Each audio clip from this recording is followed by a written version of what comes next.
Welcome back mga boss amo manager. For today's video, gagawa po tayo ng 90-degree elbow.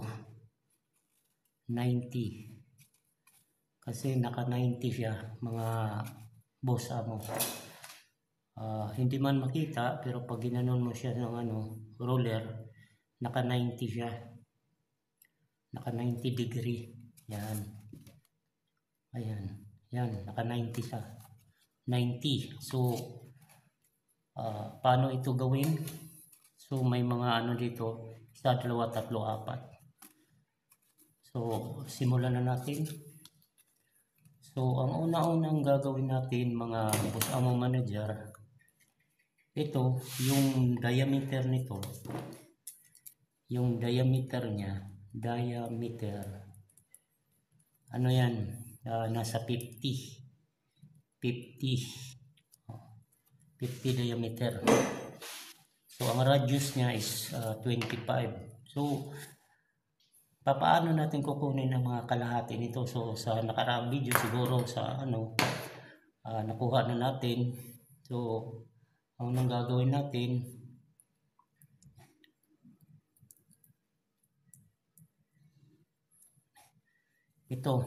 ito muna yung kukunin natin. Yan. Ito. Ganun lang natin. Mga boss amo. Yan.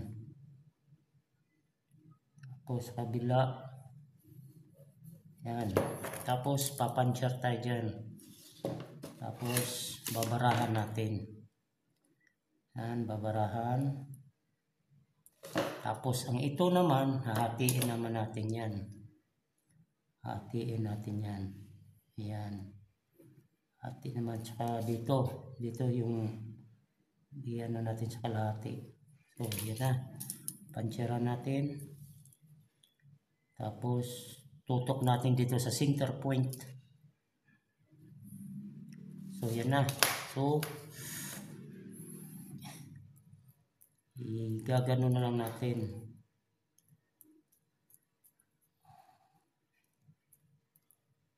Oh, parang sira na yata yung ko .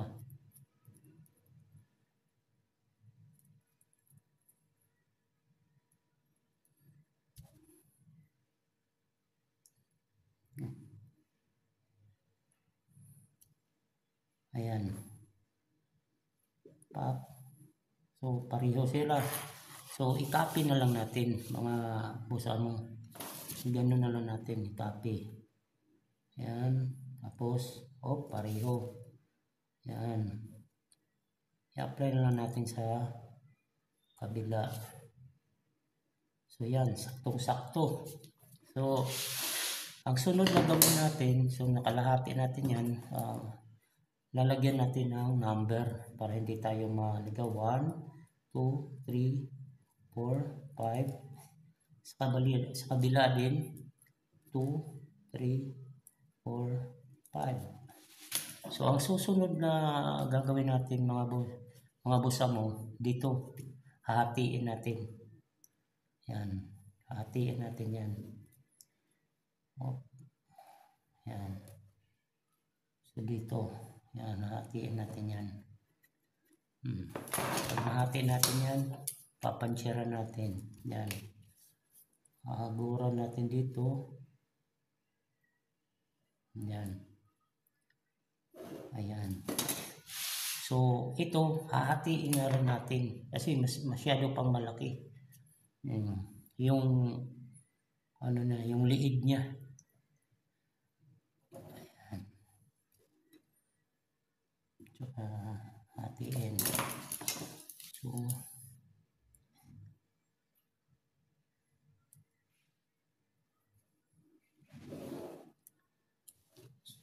masyado pang malaki para maganda yung natin dito. Ito. So hahatiin natin yan. Hahatiin pa natin yan. Yung kalahati nito, di ba? 45 na. So hahatiin natin yan para maganda yung bali niya, bali.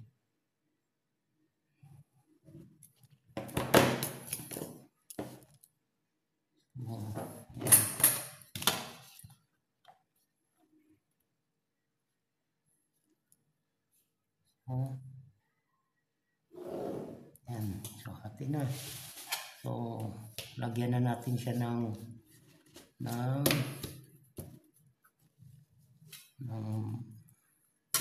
ayan. So, ang susunod, lagyan natin na yung ganyan. Yan. Tapos, ayan. Tapos,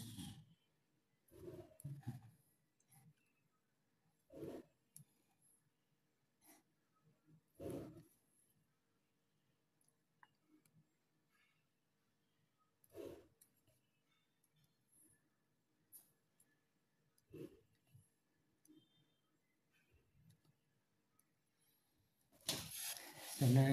Yun na. Ito na yung ano natin. Ito.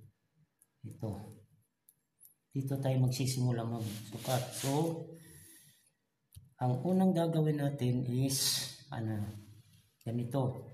Diba? 1, 2, 3, 4, 5. So, kung iaano mo yan sa ito, yung 50, yung diameter niya, para makuha mo yung circumference niya, ito lang ang gagawin mo. I-times mo siya sa pi or 3.14. So, ang lalabas niyan, mga boss mo, is 157. So, ang 157 naman, i-divide mo yan sa ito. 1, 2, 3, 4, 5, 6, 7, 8. So, 8 plus 8. Diba? 16. So, 16 mo yan. 16. So, 157 divide 16. So, alabasan yan mga boss mo manager. Ito, 9.8. So, magsusukat ka ngayon dito sa roller ng 1.8. So, okay. So, nakita nyo 1.8. Yan o. Kaso lang masyadong maliit. No, so gagawa kayo ng 16 na 9.8, 16. Kaya gumawa na ako ng ganito mga boss mo para hindi na tayo matagalan. So pag ginanon mo yan, ito, yan. Tulad niyan. Pare-pareho, di ba? Pare-pareho. Yan, pare-pareho yan. Yan, pare-pareho yan. So ang haba nito hanggang dito, yan. Ang haba niyan is 157. Yan, 157. Yun na yun. So, sisimulan na natin. So, ang nito mga boss mo, lalagyan na siya ng numberin. So, magsimula tayo dito sa sa 1, 2, 3, 4, 5. So, 4, 3, 2, 1, 2, 3, 4, 5, 4, 3, 2, 1. So, dito tayo sisimula. Dito tayo. So, dito. Ito yung kalahati. Dito muna tayo magsisimula. Mga boss mo. Ito. Dito muna tayo magsisimula. So, ngayon, iano na natin. Lahat ng 1. Ito na lang gagamitin natin. Parang sira na yata ito Ito na lang. Ayun. Lahat ng mga 1. Ayan. So, lahat ng mga 1. Ilagay natin dito sa lahat ng mga 1. Dali. Nakalimutan ko mga busa mo pala. Hatiin pala to. Hatiin natin yan. Ito. Hatiin natin yan. Yan. Hatiin pa natin yan. Yan. So, hatiin natin. Ayan. Hatiin natin yan.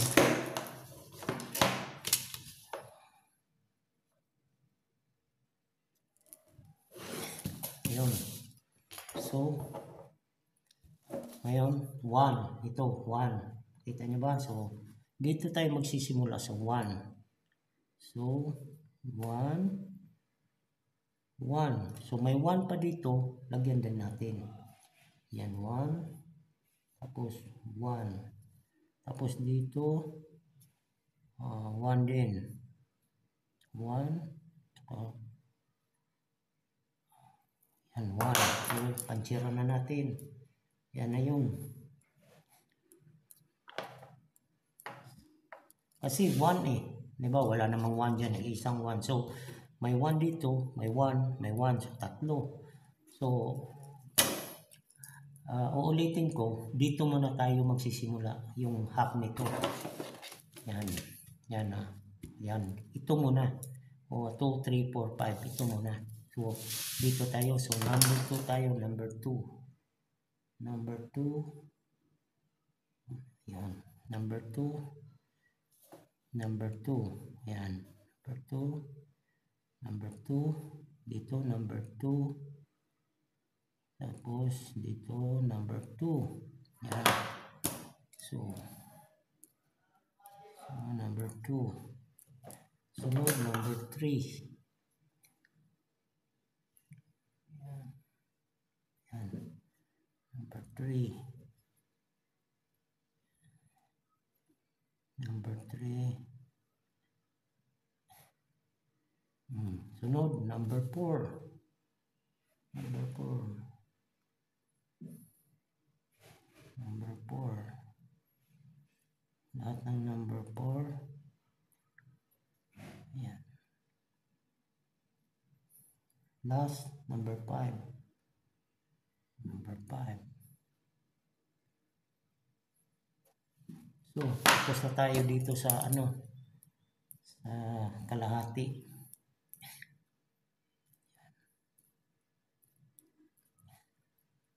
Yan, tapos na tayo. So, dito naman tayo mga boss amo. Dito sa kabila naman tayo.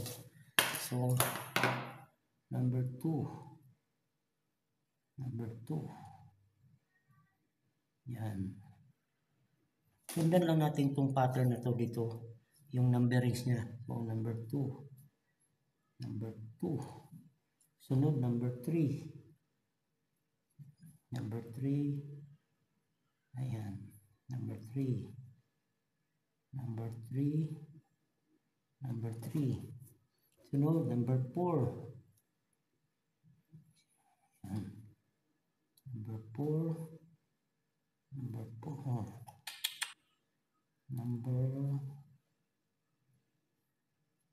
Number 4. Pag sa na to guys, sa aluminum, madali na lang kasi wala namang ito eh, ang liit nito. Kung sa totoo to, naging na to eh, 500. So ito, maliit. So, sige lang, basta maalam na natin kung paano gawin tong 90 degree. Yan. So, papansira na natin. Ito. Yan, ito. So, yung iba guys, tinatawag itong leaves. Pero, pwede rin isda. Sa akin, isda eh. Parang isda. Yan. Gaganunin mo yan. Yan. Yan. Yan. Yan. So, yan na. Yan na. Yan na guys. Yan na mga boss amo. So, lagyan lang natin ng black former. Black former dyan. So, tapos na tayo. So, sige, subukan natin gupitin kung ano ang mangyayari. Gupitin natin guys.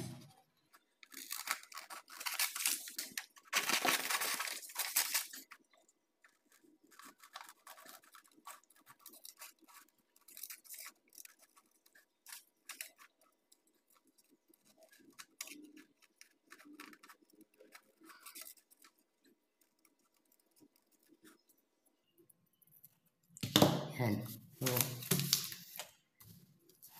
ito na yung pattern mo guys. Ito na yung pattern mo. Mga boss mo. Ito na pattern mo yan. Tapos gaganon mo yan. Ito. Gaganon mo yan. Tapos ayan. Yan. Re-repeat mo yan. Oh, tapos gumawa na ako ng isa pa. Yan naman lang. Yan.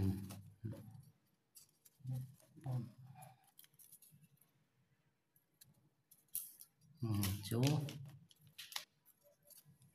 ito guys, dito mo yung kadugtong niya, doon mo ikakabit yan. Kasi pag sa ano yan talaga yung tamang posisyon. So re-repeat mo yan, tapos limbawa ito, gaganon yan. So ayan na. So yan na. So gagawa ka lang dito ng 4 na isda or leaves. 1, 2, 3, 4. So magiging 90 na yan. So ito sample lang to. So thank you for watching. This is Banjo Jandi fabrication. So peace. Salamat.